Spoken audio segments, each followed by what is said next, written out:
मित्रों, आपने अक्सर सुना होगा कि जब कोई इंसान मृत्यु को प्राप्त करता है तो उसका शरीर यहीं रह जाता है, लेकिन उसकी आत्मा एक अज्ञात यात्रा पर निकल जाती है। परंतु सबसे बड़ा सवाल यह है कि मृत्यु के बाद आत्मा सबसे पहले किसे ढूंढती है और क्यों? क्या वह अपने प्रियजनों को याद करती है? फिर अपने जीवन में किए गए कर्मों को? इस प्रश्न का उत्तर गरुड़ पुराण जैसे महान ग्रंथों में विस्तार से मिलता है। मृत्यु का क्षण कैसा होता है, यह समझना आसान नहीं है। जब सांस धीमी होने लगती है, जब आंखों की रोशनी मंद पड़ जाती है, जब पूरा शरीर नितेज होकर बिस्तर पर ढह जाता है, तभी आत्मा का शरीर से बंधा हुआ संबंध अचानक टूट जाता है। यही वही पल होता है जब आत्मा अपने वास्तविक रूप में बाहर निकलकर खड़ी हो जाती है। शरीर तो यही रहता है, लेकिन आत्मा सब कुछ देख सकती है, सब कुछ सुन सकती है और आसपास हो रही हर बात को महसूस कर सकती है। गरुड़ पुराण कहता है कि यह पल आत्मा के लिए सबसे कठिन होता है, क्योंकि अब तक जो इंसान परिवार और मित्रों के बीच था, अचानक अकेला पड़ जाता है। उसके परिजन उसके मृतक शरीर के पास रो रहे होते हैं, विलाप कर रहे होते हैं, पर आत्मा को यह देखकर और भी दर्द होता है कि कोई उसकी आवाज नहीं सुन पा रहा, कोई उसे देख नहीं पा रहा। वह चिल्लाती है, मैं यहाँ हूँ,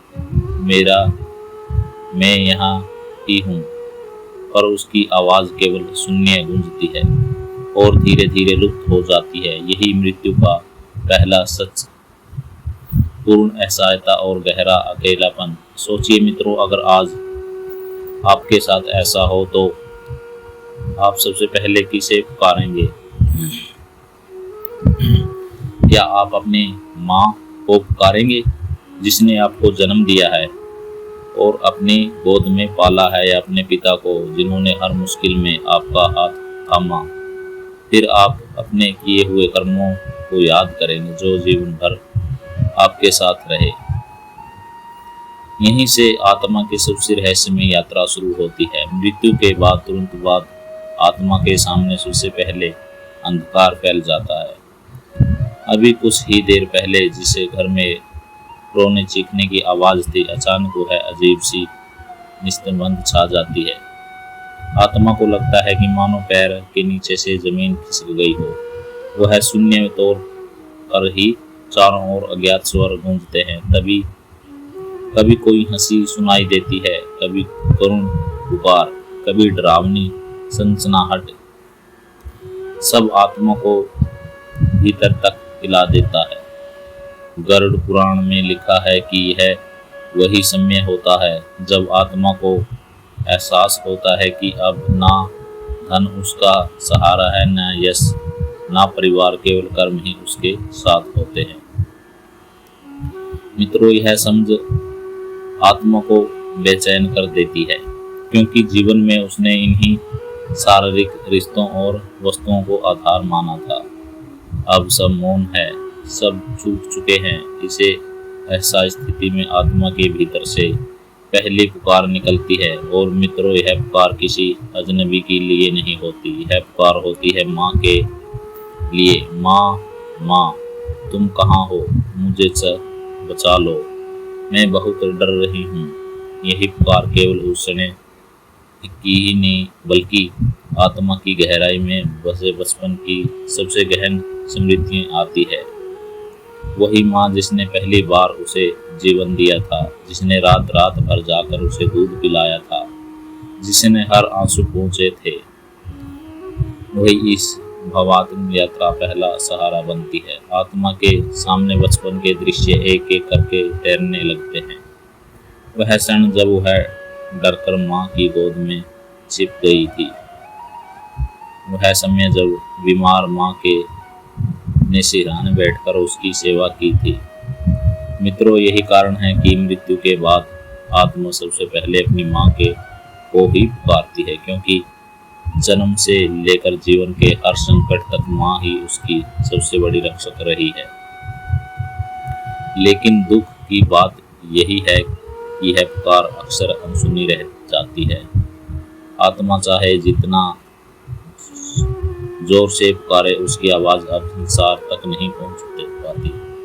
माँ उसके समय शव के पास रो रही होती है, विलाप कर रही होती है, लेकिन आत्मा को ना देख सकती है और ना ही उसकी पुकार सुन सकती है। यही वह क्षण होता है जब आत्मा को पहला झटका लगता है। जिसे माँ की गोद जीवन में सबसे सुरक्षित लगी थी, वही अब मौन है। आत्मा और भी बेचैन हो जाती है। वह सोचती है कि अगर माँ भी मेरी मदद नहीं कर सकती तो फिर मेरा सहारा कौन बनेगा। अब आत्मा अगला सहारा ढूंढती है, अपने पिता का कांपते हुए स्वर। वह पुकारती है, पिताजी आप कहाँ हो? मुझे इस अंधकार से बाहर निकालो, मेरे हाथ थाम लो। मित्रों, यह पुकार भी केवल उसी क्षण की नहीं होती, बल्कि आत्मा के भीतर छिपी हुई बचपन की अनुभव की आवाज होती है। वही पिता जिन्होंने उसे चलाना सिखाया, वही पिता जिनकी उंगली पकड़कर उसने जीवन की पहली राह देखी थी, वही पिता जिन्होंने गिरते हुए उसे उठाया और कठिन समय में सहारा दिया। आत्मा को पूरा भरोसा होता है कि अगर माँ मौन हो गई तो पिता का हाथ जरूर उसकी ओर बढ़ेगा। गरुड़ पुराण बताता है कि मृत्यु के बाद आत्मा सबसे पहले माँ और फिर पिता को पुकारती है, क्योंकि जहाँ माँ सुरक्षा का प्रतीक है, वही पिता जीवन भर मार्गदर्शन देने वाला होता है। अंधकार में भटकती आत्मा सोचती है, मेरे पिता जरूर मुझे बचा लेंगे, वे मुझे इस भयानक यात्रा से निकाल देंगे। लेकिन मित्रों, यह पुकार भी अनसुनी रह जाती है। आत्मा चारों ओर देखती है, पिता कहीं नहीं है, उनकी आवाज नहीं सुनाई देती, उनका हाथ नहीं दिखाई देता। उससे मन में स्मृति दौड़ने लगती है, बचपन का वह क्षण जब पिता ने उसे अपने कंधे पर बैठाकर मेले में घुमाया था। वह पल जब पिता ने उसे अक्सर लिखाना सिखाया था। वह समय जब पिता ने कठिन परिस्थितियों में कहा था, डरो मत, मैं हूँ। पर अब वही पिता कहीं नहीं दिखते। आत्मा कांप उठती है, वह चिकार करती है, क्या मेरे पिता भी मुझे छोड़ गए? क्या अब मैं सचमुच अकेली हूँ? मित्रों, यही पर गरुड़ पुराण का गहरा सत्य सामने आता है। मृत्यु का मार्ग ऐसा जिसे माता पिता भी साथ नहीं जा सकते। वे जीवन में सुरक्षा और दिशा देते हैं, पर परंतु मृत्यु के पार केवल कर्म ही साथी बनते हैं।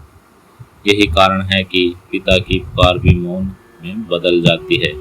आत्मा अब और भी बेचैन हो जाती है। माँ मौन हो गई, पिता मौन हो गए, अब उसके भीतर आखिरी सहारा बचा है, उसके कर्म। मित्रों, कांपती आवाज में आत्मा पुकारने लगती है, धर्म मेरे पुण्य कर्मों, अब तो तुम ही आओ, मुझे इस अंधकार से बचाओ, मेरे जीवन भर के अच्छे कार्य अब मेरी रक्षा करो।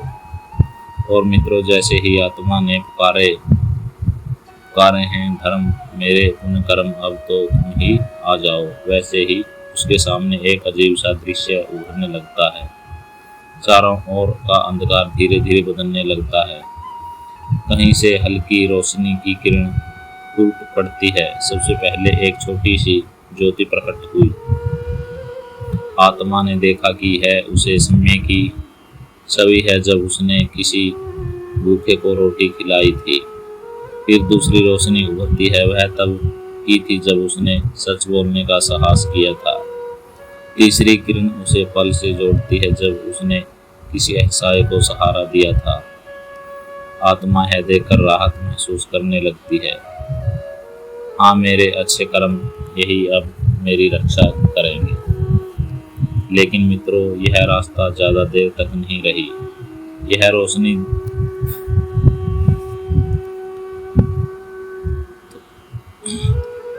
थोड़ी देर तक ही दिखाई दे रही थी। अचानक से गहरा अंधकार फिर फैलने लगा।